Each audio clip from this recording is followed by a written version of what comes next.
Welcome to Sai test series. आइए आज महत्वपूर्ण टॉपिक को लाए हैं, यानी बिहार करंट या बिहार बजट।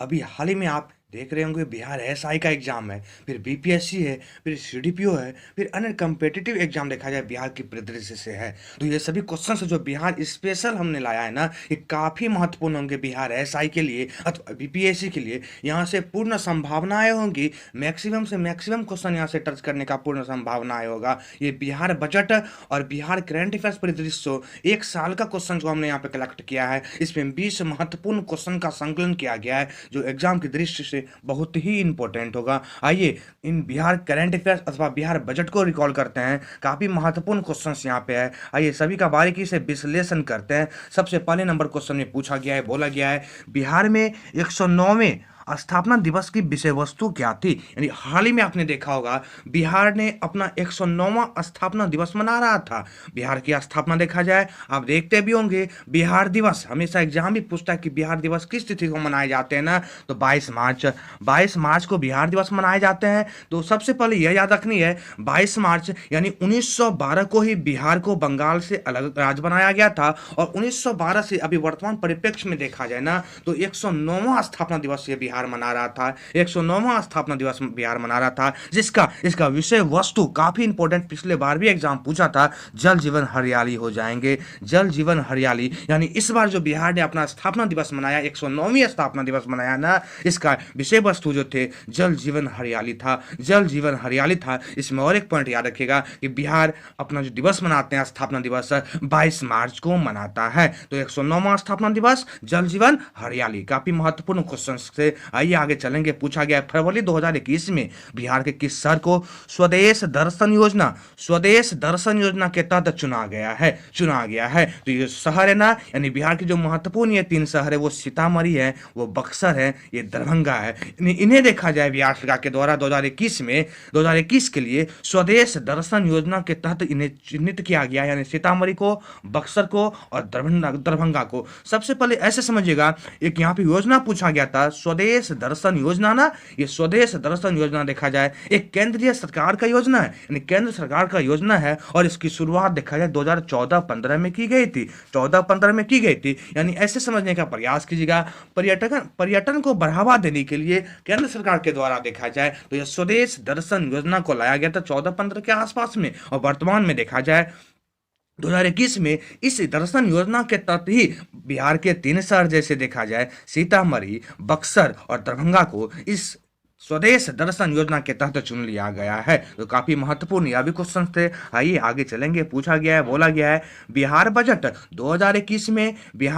2021 में महिला शिक्षा के लिए कितनी राशि आवंटित की गई है। 2021 के लिए वो भी बिहार बजट में पूछा गया है ना, महिला शिक्षा के लिए तो ये 600 करोड़ रुपया का महिला शिक्षा के लिए राशि आवंटित की गई है। सबसे पहले इस परिदृश्य में समझने का प्रयास कीजिएगा। वर्तमान परिप्रेक्ष्य में अभी जो 2021-22 का बजट पेश किए गए थे ना, तो अभी बिहार के वित्त मंत्री आपको पता होगा, खुद उप मुख्यमंत्री तारक किशोर प्रसाद जो है ना, वही बिहार के वित्त मंत्री का प्रभार अपने पास रखे हैं। उन्हीं के द्वारा इस बार 2021-22 का बिहार बजट को पेश किए गए थे। इसमें और एक महत्वपूर्ण चीज याद रखनी है, इस बार जो बिहार बजट पेश किए गए थे ना, कुल व्यय यानी कुल खर्च की जो राशि का अनुमान लगाया गया था ना, 2,18,303 करोड़ रुपया, 2,18,303 करोड़ रुपया देखा जाए। इस बार बिहार बजट में व्यय यानी खर्च करने की राशि का अनुमान लगाया गया था। इसमें भिन्न भिन्न भागों में ये राशि खर्च किए जाएंगे। जैसे यहाँ पे क्वेश्चन पूछा गया था महिला शिक्षा के लिए ना, तो इसी राशि में 600 करोड़ रुपया देखा जाए महिला शिक्षा के लिए 2021 में यह बिहार बजट में पेश किए गए थे। तो याद रखनी है, अभी वित्त मंत्री जो बिहार सरकार का है ना, वो खुद उप मुख्यमंत्री तारकिशोर प्रसाद जो है ना, वो खुद अपने पास ही रखे हैं, और उन्हीं के द्वारा इस बार बजट पेश किया गया था। आइए आगे क्वेश्चन में चलेंगे। बोला गया है बिहार बजट 2021-22 के अनुसार किस स्थान पर कुल 145 करोड़ की लागत से महाबोधि संस्कृत केंद्र स्थापित किया जाएगा। यानी अभी जो जस्ट आपको मैंने बताया बिहार बजट में राशि कितने व्यय किए जाएंगे ना, उसी राशियों में ये सब पार्ट बाय पार्ट किसी किसी विभाग में पैसे दिए जाते हैं, यानी बजट में जो पेश किए जाते हैं। तो यहाँ क्वेश्चन में बोला गया है किस स्थान पर 145 करोड़ की लागत से महाबोधि संस्कृति केंद्र स्थापित किए जाएंगे। तो ये बोध गया में किया जाएगा, या बोध गया में किया जाएगा। याद रखने काफी महत्वपूर्ण क्वेश्चन थे। और इसी के तहत देखा जाए 145 करोड़ रुपए के अंतर्गत महाबोधि संस्कृति केंद्र स्थापित किए जाएंगे। और इसी बजट में भी और दो तीन चीजें पेश किए गए थे, जो कहा गया था कि इसी के तरह यानी बोध गया में महाबोधि संस्कृत केंद्र स्थापित होंगे। उसके बाद देखा जाए बुद्ध सम्यक दर्शन संग्रहालय भी स्थापित किया जाएगा। और पटना में राजेंद्र नगर आप देख रहे हैं ना, यहाँ पे doctor APJ Abdul Kalam science city की भी स्थापना की जाएगी। तो यह सभी देखा जाए बिहार बजट 2021-22 में ही पेश कर दिए गए थे। तो यहाँ पे महाबोधि संस्कृत केंद्र स्थापना पूछा गया था ना, तो ये बोध गया हो जाएगा। आइए क्वेश्चन नंबर 5 में चलेंगे। इंपॉर्टेंट बोला गया है बिहार के किस जिले का पुलिस स्टेशन 2021 के लिए भारत में सर्वश्रेष्ठ प्रदर्शन करने वाले पुलिस स्टेशन की सूची में टॉप 10वें स्थान प्राप्त किया है। यानी ऐसे समझिएगा अभी हाल ही में भारत में देखा जाए ना, टॉप पुलिस स्टेशन का लिस्ट जारी किया गया। भारत में देखा जाए तो सर्वश्रेष्ठ टॉप 10वें स्थान पे, यानी टॉप 10 के अंदर यानी 10वें स्थान पे भारत का एक पुलिस स्टेशन है, जो है पुलिस स्टेशन अरवल का है। अरवल का यह पुलिस स्टेशन देखा जाए टॉप 10 में यानी 10वें स्थान पे अपना जगह बना के रखा हुआ है। आइए जाने अरवल का ये कौन सा पुलिस स्टेशन है जो टॉप 10वें स्थान पे है ना। तो याद रखनी है अरवल का एक पुलिस स्टेशन है जिसका नाम है Rampur Chauram police station. Rampur Chauram police station जो देखा गया ना, ये भारत के टॉप 10वें स्थान पे यानी बिहार का पहला स्थान पे पुलिस स्टेशन आया है, जिन्हें भारत सरकार ने रैंकिंग प्रदान किया है। आइए और भी इसमें महत्वपूर्ण क्वेश्चन को जान लें कि भारत सरकार के अंतर्गत किस राज्य का पुलिस स्टेशन सबसे आगे आए हैं ना। तो पहले स्थान जो भारत सरकार ने पुलिस स्टेशन को दिया है ना, वो दिल्ली का है, यानी दिल्ली के सदर बाजार पुलिस थाने, दिल्ली का सदर बाजार पुलिस थाना देखा जाए भारत के सर्वश्रेष्ठ पुलिस स्टेशनों में पहले स्थान पे है। वहीं दूसरे स्थान पे देखा जाए उड़ीसा का गंजम जिले में गंगापुर पुलिस स्टेशन है, यानी उड़ीसा के पुलिस स्टेशन जो है ना गंगापुर पुलिस स्टेशन, इसे भारत का द्वितीय पुलिस स्टेशनों में जगह दिया गया। और बिहार के परिदृश्य से देखा जाए तो 10वें स्थान पे अरवल का एक पुलिस स्टेशन जिसका नाम था रामपुर चौराम पुलिस स्टेशन, जिसे 10वें स्थान दिया गया और बिहार का पहला स्थान दिया गया है। आइए आगे क्वेश्चन में चलेंगे। 15वें वित्त आयोग जी, वर्तमान में 15वें वित्त आयोग ना 2022-23 के लिए बोला गया है अवधि के लिए बिहार के लिए राजकोषीय घाटे के लक्ष्य को GSDP के कितने प्रतिशत करने की सिफारिश किया है ना। तो ये जो सिफारिश की है 3.5%। 3.5%। आइए महत्वपूर्ण पॉइंट को इसमें समझें ऐसे, यहाँ पे 22 और 23 का पूछा गया था ना, 22 और 23 का वो भी GSDP जो पूछे गए थे राजकोषीय घाटे ना, वो 3.5 थे। लेकिन कभी कभी आपको 21 और 22 भी पूछ दे और उसके आगे यानी 23 और 26 के लिए भी पूछ दे, तो ये भी घोषणा कर दी जा चुकी है। यानी ऐसे समझिएगा यह 15वें वित्त आयोग के तहत देखा जाए राजकोषीय घाटे के लक्ष्य GSDP के कितने प्रतिशत जो है ना, ये 2020-21 में याद रखनी है, 2021-22 में 4% रहने का अनुमान लगाया गया है। 2021-22 में 4%, वहीं 22-23 में 3.5%, वहीं 2023 से 26 के बीच में देखा जाए ना 3% रहने का अनुमान लगाया गया है। तो यहाँ पे क्वेश्चन से पूछा गया था 2022-23 के लिए ना, तो 3.5% याद रखनी है, काफी महत्वपूर्ण थे। आइए आगे क्वेश्चन में चलेंगे। पूछा गया है दिसंबर 2020 में बिहार विधानमंडल में कितनी नई नगर पंचायत को निर्माण को मंजूरी प्रदान किया है। यानी दिसंबर 2020 में ही बिहार मंत्रिमंडल ने नगर निगम पंचायत को मंजूरी प्रदान किया था। तो 103 और नए नगर पंचायत बनाने की मंजूरी देखा जाए बिहार मंत्रिमंडल के द्वारा किए गए थे। इसमें 2-3 पॉइंट और याद रखने का प्रयास कीजिएगा कि नगर पंचायत 103 बनाने की घोषणा की गई थी ना, वह नगर परिषद देखा जाए ना, नगर परिषद देखा जाए इसी के अंतर्गत बिहार विधानमंडल के द्वारा देखा जाए तो नगर पंचायत की बनाने का मंजूरी प्रदान किया गया था। और नगर परिषद को जो मंजूरी प्रदान किया गया ना 8 याद रखनी है, नए नगर परिषद 8 बनाने का मंजूरी प्रदान किया गया। नगर पंचायत 103 बनाने को मंजूरी प्रदान किए गए। वहीं नगर निगम भी याद रखनी है, नगर निगम देखा जाए इस बार पहले 12 नगर निगम थे, अब 5 और नए बन गए, यानी वर्तमान में 17 नगर निगम की संख्या बिहार में हो गई है। तो 2-3 पॉइंट इसमें याद रखना है। फिर से रिकॉल कर दूं, बिहार मंत्रिमंडल मंडल के द्वारा नगर पंचायत 103 बनाए जाने की घोषणा किया गया। नगर परिषद 8 नगर परिषद बनाने की घोषणा की गई है। और नगर निगम पहले 12 थे, उसमें 5 नए ऐड हो गए, यानी वर्तमान समय में 17 नगर निगम बनाने की घोषणा की गई है। तो काफी महत्वपूर्ण क्वेश्चन था। आइए आगे चलेंगे। केंद्रीय बिजली और नवीकरणीय ऊर्जा मंत्री वर्तमान में आर.के. सिंह है ना, बिहार में बोला गया है बिहार के निम्नलिखित में से किस जिले से ग्राम उजाला योजना शुरू किया है। ग्राम उजाला योजना जो शुरू की है ना, ये भोजपुर जिले से किया गया है। भोजपुर जिले से किया गया है। इस ग्राम उजाला योजना के तहत समझने का प्रयास कीजिएगा क्या किया गया है। यानी इस ग्राम उजाला योजना के तहत देखा जाए 10 रुपया प्रति बल्ब की सस्ती कीमत दर पे एलईडी बल्ब उपलब्ध कराए जाएंगे। यानी ग्राम उजाला योजना के तहत देखा जाए बहुत ही कम कीमत पे एलईडी बल्ब उपलब्ध कराए जाएंगे। यानी मात्र 10 रुपये में एलईडी बल्ब दिया जाएगा, जो कि अभी हाल ही में देखा जाए ये भोजपुर जिले से देखा जाए तो ग्राम उजाला योजना की शुरुआत बिहार सरकार के द्वारा की गई थी। ये महत्वपूर्ण क्वेश्चन में चलेंगे। बोला गया है बिहार बजट के बारे में फिर से पूछा गया। बिहार बजट 2021-22 में पटना मेट्रो रेल निर्माण के लिए कितनी राशि का प्रावधान किया गया है। काफी महत्वपूर्ण ये क्वेश्चन है एग्जाम की परिदृश्य से देखा जाए तो 21-22 में जो विधेयक जो घोषित मतलब बजट जो घोषित किए गए हैं ना, बिहार बजट जो घोषित किए गए 21-22 में ना, तो पटना मेट्रो के लिए भी निर्माण के लिए भी पैसे आवंटित किए गए हैं। तो ये जो पैसे आवंटित किए गए ना 11,165.996 करोड़ रुपए की घोषणा की गई है। यानी 11,165.96 करोड़ रुपए की घोषणा देखा जाए पटना मेट्रो रेल निर्माण के लिए आवंटित किया गया है। आइए पटना मेट्रो रेल के बारे में कुछ बातें रिकॉल करते हैं। सबसे पहले वर्तमान में देखा जाए पटना रेलवे मेट्रो की जो स्थापना की जा रही है ना, पटना मेट्रो रेल की स्थापना जो की जा रही है, इसकी टोटल डिस्टेंस देखा जाए यानी लंबाई 32.497 किलोमीटर।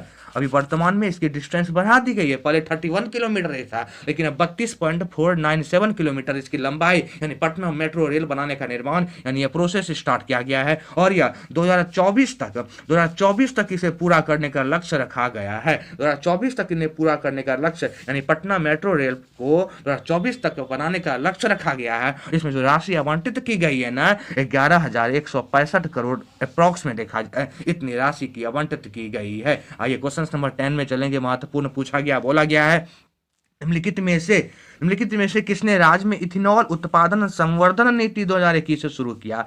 इथेनॉल उत्पादन संवर्धन नीति कभी पूछा जाए ना, तो बिहार में आपको पता होगा वर्तमान में उद्योग मंत्री शाहनवाज हुसैन है। इन्हीं के द्वारा इथेनॉल उत्पादन संवर्धन नीति की घोषणा की गई है। और यह नीति घोषणा करने वाला बिहार प्रथम राज्य बन गया है। वहीं कभी कभी एग्जाम में यह पूछता है गैस इथेनॉल स्टार्ट करने वाला भारत का पहला राज्य कौन बन गया। तो जब गैस इथेनॉल पूछे जाएंगे ना तो वो महाराष्ट्र हो जाएगा। लेकिन इथेनॉल उत्पादन संवर्धन नीति 2021 पूछा जाए ना तो ये बिहार हो जाएंगे पहला राज्य भारत का, और वो भी शाहनवाज हुसैन के द्वारा यह महत्वपूर्ण योजनाएं स्टार्ट किए गए हैं। आइए 11 नंबर क्वेश्चन में चलेंगे। महत्वपूर्ण पूछा गया, बोला गया है बिहार राज्य के बजट 2021-22 में घोषित बिहार का दूसरा चिड़ियाघर किस जिले में खोला जा रहा है। यानी बजट 2021-22 में ही घोषणा की गई थी, जिसमें लगभग देखा जाए 737.75 करोड़ रुपया इस चिड़ियाघर को बनाने में आवंटित की गई है। यानी 737.75 करोड़ रुपया देखा जाए ये बिहार बजट में ही दिया गया था इस चिड़ियाघर को। यानी बिहार का दूसरा चिड़ियाघर बनाया जा रहा है, ये अररिया में बनाया जा रहा है। तो देह राशि याद रखना है, जितनी राशि आवंटित की गई है ना इस चिड़ियाघर को बनाने में 737 करोड़ रुपए अप्रॉक्स में इन्हें दिया गया है। यानी ये अररिया में देखा जाए ये चिड़ियाघर बनाने का निर्माण किया जा रहा है। आइए आगे क्वेश्चन में चलेंगे। पूछा गया है फरवरी 2021 में बिहार सरकार के द्वारा अश्विन पोर्टल की शुरुआत की गई। बिहार सरकार के द्वारा अश्विन पोर्टल की शुरुआत किया गया जो संबंधित है। यानी ये जो अश्विन पोर्टल है ना ये आशा कार्यकर्ता से संबंधित है। ये अश्विन पोर्टल जो अभी हाल ही में देखा जाए बिहार सरकार के द्वारा शुरुआत किए गए हैं। इसमें 2-3 पॉइंट याद रखनी है ऐसे क्या ये अश्विन पोर्टल जो शुरुआत किए गए ना ये मुख्यमंत्री के द्वारा देखा जाए 28 फरवरी 2021 को घोषणा की गई थी, यानी लॉन्च किया गया था, याद रखनी है। 28 फरवरी 2021 को घोषणा की गई। अश्विन पोर्टल की जो शुरुआत की गई, यह आशा कार्यकर्ता से संबंधित है। इसी के साथ देखा जाए, अश्विन पोर्टल के साथ ही देखा जाए, मुख्यमंत्री के द्वारा 2-3 और भी चीजों को स्टार्ट किया गया था। जैसे देखा जाए, ई संजीवनी, आपने सुना भी होगा, ई संजीवनी पोर्टल और वंडर ऐप, एक होता है वंडर ऐप, यह भी बिहार सरकार के द्वारा ही स्टार्ट किया गया है। और यहाँ पूछा गया है अश्विन पोर्टल ना, ये आशा कार्यकर्ता के द्वारा बिहार सरकार के द्वारा लाए गए हैं। आइए आगे महत्वपूर्ण क्वेश्चन में चलेंगे। बोला गया है 9 नवंबर 2021 को राष्ट्रपति रामनाथ कोविंद ने बिहार के रहने वाले मिथिला पेंटिंग के एक कलाकार को पद्मश्री प्रदान किया। उनका नाम क्या है ना, दुलारी देवी। बहुत ही महत्वपूर्ण क्वेश्चन है, यानी अभी हाल ही में आपने देखा होगा, रामनाथ कोविंद के द्वारा इन्हें पद्मश्री पुरस्कार से सम्मानित किया गया। ये कला क्षेत्र से संबंधित है, इन्हें पद्मश्री से सम्मानित किया गया। ये मिथिला चित्रकला शैली से संबंधित है, यानी मिथिला पेंटिंग से संबंधित है, और ये मधुबनी जिले की रहने वाली है दुलारी देवी, जिन्हें इस बार राष्ट्रपति के द्वारा देखा जाए तो पद्मश्री अवार्ड से सम्मानित किया गया है। यहाँ पे आप एक और पॉइंट याद रखेगा कि रामविलास पासवान को भी इस बार देखा जाए पद्म भूषण दिया गया था, पद्म भूषण मरणोपरांत दिए गए थे, लेकिन दुलारी देवी को देखा जाए तो पद्मश्री दिया गया था। वो भी मिथिला पेंटिंग से संबंधित है और मधुबनी जिले की रहने वाली है, तो दुलारी देवी हो जाएंगे। आइए आगे क्वेश्चन में चलेंगे। मुख्यमंत्री कन्या उत्थान योजना के तहत लड़कियों को कितनी राशि प्रदान की जाएगी ना, 50,000 रुपए की प्रदान किए जाएंगे मुख्यमंत्री कन्या उत्थान योजना के तहत। यानी ऐसे समझिए, जन्म से लेकर ही मुख्यमंत्री के द्वारा कन्याओं को उत्थान करने के लिए बहुत सारी योजनाएं लाए गए हैं। इसमें यह भी योजना इंपॉर्टेंट है, यानी कन्या उत्थान योजना। इसमें जन्म के समय ही देखा जाए बेटियों को 5,000 रुपये देने का प्रावधान किया गया है। और जैसे ही आप इंटर पास कीजिएगा, ग्रेजुएशन कीजिएगा, बीपीएससी आप पीटी निकालते हैं, यूपीएससी पीटी निकालते हैं, तो हर जगह बालिकाओं को उत्थान के लिए या मुख्यमंत्री के द्वारा प्रोत्साहन योजना के देना का शुरुआत किया गया है। तो इसमें 50,000 रुपये उत्थान योजना के तहत दिए जाएंगे। आइए 15 नंबर क्वेश्चन में चलेंगे। इंपॉर्टेंट पूछा गया, बोला गया है वर्ष 2021-22 में बिहार में पंचायती राज पर कुल कितने बजट रुपए का खर्च करने का अनुमान लगाया गया है। पंचायती राज से पूछा गया है ना, 4.37%, यानी कुल बजट का। अभी जो वर्तमान में बिहार में जो बजट पेश किए गए ना, उसके कुल बजट का पूछा गया है, तो 4.37%। तो कुल बजट का ये 4.37% कितना हुआ, तो याद रखिएगा कुल बजट जो पेश किए गए ना, उसका 9,544.93 करोड़ रुपया, याद रखनी है। 9,544 अप्रोक्स में देखा जाए तो ये कुल बजट का 4.37% होते हैं, जो पंचायती राज पे खर्च करने का प्रावधान किया गया है बिहार सरकार के द्वारा। तो याद रखनी है, कुल बजट का 9,544 अप्रोक्स में इतने करोड़ रुपए खर्च किए जाएंगे, जो कुल बजट का 4.37% होने का अनुमान है। तो यह पंचायती राज पे खर्च किया जाएगा। आइए आगे क्वेश्चन में चलेंगे। प्रमोद भगत का आपने नाम सुना होगा, वे वर्तमान में पैरा ओलंपिक में इन्होंने स्वर्ण पदक जीत के लाए थे ना, इन्हें मेजर ध्यानचंद खेल रत्न अवार्ड से सम्मानित किया गया था। बोला गया यह किस खेल से संबंधित है, तो ये पैरा बैडमिंटन से संबंधित है, पैरा बैडमिंटन। आइए 2-3 चीजें याद रखनी है इसके बारे में। प्रमोद भगत देखा जाए बिहार के हाजीपुर से संबंधित है। ये इस बार पैरा ओलंपिक में देखा जाए ना, तो स्वर्ण पदक जीत के लाए थे और इन्हें राष्ट्रपति के द्वारा मेजर ध्यानचंद खेल रत्न अवार्ड से भी सम्मानित किया गया था। वहीं और एक व्यक्ति का नाम याद रखना है बिहार में, जिसका नाम था शरद कुमार, वो भी पैरा ओलंपिक में देखा जाए ऊंची कूद से संबंधित है। उन्होंने अर्जुन पुरस्कार इन्हें सम्मानित किया गया, वो कांस्य पदक जीत के लाए थे पैरा ओलंपिक में। तो 2 व्यक्ति, एक प्रमोद भगत, एक शरद कुमार का नाम याद रखनी है। तो यहाँ पे प्रमोद भगत के बारे में पूछा गया था, कौन सा खेल खेलता है, तो ये पैरा बैडमिंटन से संबंधित है। आइए 70 नंबर क्वेश्चन में चलेंगे। इंपॉर्टेंट पूछा गया, बोला गया है बिहार बजट 2021-22 में बिहार राज्य के राजकोषीय घाटे का अनुमान सकल राज्य घरेलू उत्पाद के कितने परसेंट रहने का अनुमान लगाया गया है, तो 2.97% रहने का अनुमान लगाए गए हैं। 2.97% रहने का अनुमान लगाया गया है, यानी ऐसे समझिएगा, यानी कुल देखा जाए राजकोषीय जो घाटे का अनुमान लगाए गए हैं ना, कुल राजकोषीय घाटे का जो अनुमान लगाया गया है, उसमें सकल राज्य घरेलू उत्पाद जो देखा जाए 2.97% रहने का अनुमान लगाया गया है। यानी ऐसे समझिएगा, कुल जो बजट पेश किए गए उसमें राज्य घरेलू उत्पाद जो आवंटन किए गए हैं, राशि जो आवंटन किए गए हैं ना, वो लगभग 20,374 करोड़ रुपया का अनुमान किया गया, यानी ये आवंटित किए गए हैं, जो कि कुल बजट का देखा जाए तो 2.97% के अप्रॉक्स में लगभग ये हो जाएंगे, जो कि सकल राज्य घरेलू उत्पाद में ये आवंटित किए गए हैं राशि को। तो याद रखनी है 2.97। आइए आगे क्वेश्चन में चलेंगे। सौभाग्य योजना के तहत जनवरी 2021 में बिहार के किस जिले को देश का सर्वश्रेष्ठ जिला चुना गया? यानी सौभाग्य योजना पहले याद रखनी है। इसी के तहत जनवरी 2021 में देखा जाए बिहार के एक जिला है जिन्हें जिला सर्वश्रेष्ठ जिला चुना गया ना, ये गया है, ये गया है। यानी देखा जाए बिहार सरकार ने अभी सौभाग्य योजना के तहत गया को सर्वश्रेष्ठ जिला चुना है। यानी ऐसे समझिएगा, यह जो सौभाग्य योजना है ना, ये हर घर बिजली कनेक्शन दिए जाने का प्रावधान इससे अंतर्गत किया गया है। यानी सौभाग्य योजना के अंतर्गत देखा जाए तो हर घर बिजली कनेक्शन देने का प्रावधान किया है। और इसी परिदृश्य से देखा जाए, हर घर बिजली कनेक्शन देने के परिदृश्य से देखा जाए तो गया अभी बिहार में पहला ऐसा जिला है जो हर घर में बिजली कनेक्शन दे दिया गया है सौभाग्य योजना के तहत, जिन्हें इसी योजना के तहत देखा जाए बिहार का सर्वश्रेष्ठ जिला चुना गया। यानी हर घर बिजली देने की योजना के तहत, यानी सौभाग्य योजना के तहत इन्हें चुना गया है। आइए क्वेश्चन नंबर 19 में चलेंगे। इंपोर्टेंट पूछा गया, बोला गया है 7 नवंबर 2021 को राजगीर में स्थित नालंदा विश्वविद्यालय में उद्घाटन किए गए छठे अंतर्राष्ट्रीय धर्म सम्मेलन, यहीं पे एक पॉइंट छिपे हुए हैं, याद रखनी है। वर्तमान में 7 नवंबर को देखा जाए तो राजगीर में नालंदा विश्वविद्यालय में छठे अंतर्राष्ट्रीय धर्म सम्मेलन का उद्घाटन किया गया था और ये वेंकैया नायडू के द्वारा किए गए थे। तो यह पूछा गया यहाँ पे विषय क्या था उसका ना, तो विषय जो थे ना, कोविड संक्रमण के बाद विश्व व्यवस्था के निर्माण में धर्म परंपराएं। यानी हाल ही में आपने देखा होगा राजगीर में, जो देखा होगा नालंदा विश्वविद्यालय में अभी धर्म सम्मेलन का इंटरनेशनल लेवल पे जो है ना, ये फंक्शन आयोजित किए गए थे 7 नवंबर को, जो राष्ट्रपति के द्वारा उद्घाटन किया गया था। तो इसके जो विषय वस्तु थे ना, कोविड संक्रमण के बाद विश्व व्यवस्था के निर्माण में धर्म परंपराएं, ये इनके विषय वस्तु थे। आइए आज के इस सीरीज में लास्ट क्वेश्चन में चलेंगे, जो महत्वपूर्ण पूछा गया है, बोला गया है ईज ऑफ लिविंग इंडेक्स 2020।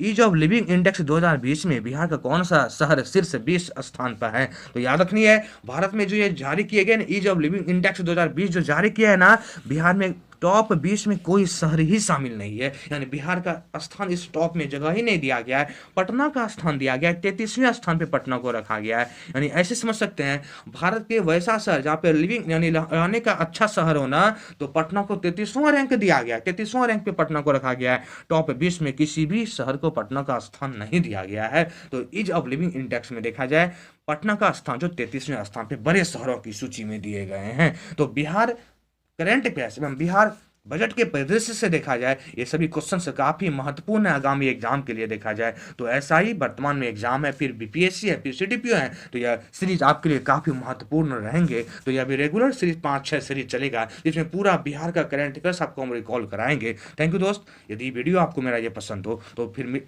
आप इन्हें लाइक करें, सब्सक्राइब करें और कमेंट भी करना ना भूलें, और आप इन्हें शेयर भी करना ना भूलें। Thank you. फिर मिलते हैं आपसे किसी नेक्स्ट करंट के सीरीज में। Thank you. Bye bye.